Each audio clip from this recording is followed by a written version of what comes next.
राजू को आज घर लौटने में बहुत देर हो चुकी थी।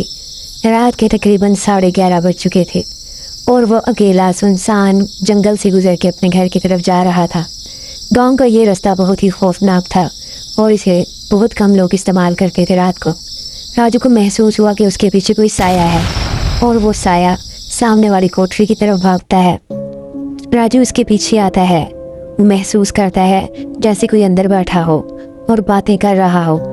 राजू के पास कुछ भी नहीं होता, तभी वहाँ उसे एक झाड़ू नजर आता है। राजू जल्दी से उस झाड़ू को उठा के अपने साथ ले जाता है। वो जैसे जैसे आगे बढ़ रहा था उसके दिल की धड़कन तेज हो रही थी। न जाने इतने सुनसान एरिया में कौन है। लेकिन जैसे ही राजू आगे जाके देखता है एक बहुत खूबसूरत। बाकी की स्टोरी जानने से पहले चैनल को लाइक सब्सक्राइब और शेयर कर दीजिए। आपका एक लाइक सब्सक्राइब और शेयर हमारे लिए बहुत बड़ी मोटिवेशन है। सुंदर सुशील लड़की बैठकर अपने लिए प्रे कर रही होती है कि मुझे यहाँ से आज़ादी दिलवाओ, मुझे आज़ादी दिलवाओ, मैं बहुत सारे सालों से कैद हूँ यहाँ पर। तभी राजू उसे वहाँ से आज़ाद करवा देता है। लेकिन जैसे ही वो यहाँ से आज़ाद होती है तो वो एक चुड़ैल की शक्ल इख्तियार कर लेती है।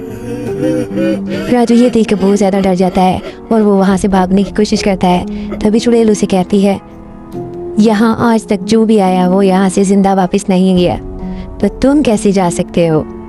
तुमने मुझे आज़ाद किया है, मैं भी तुम्हें आज़ादी दूंगी ज़िंदगी से।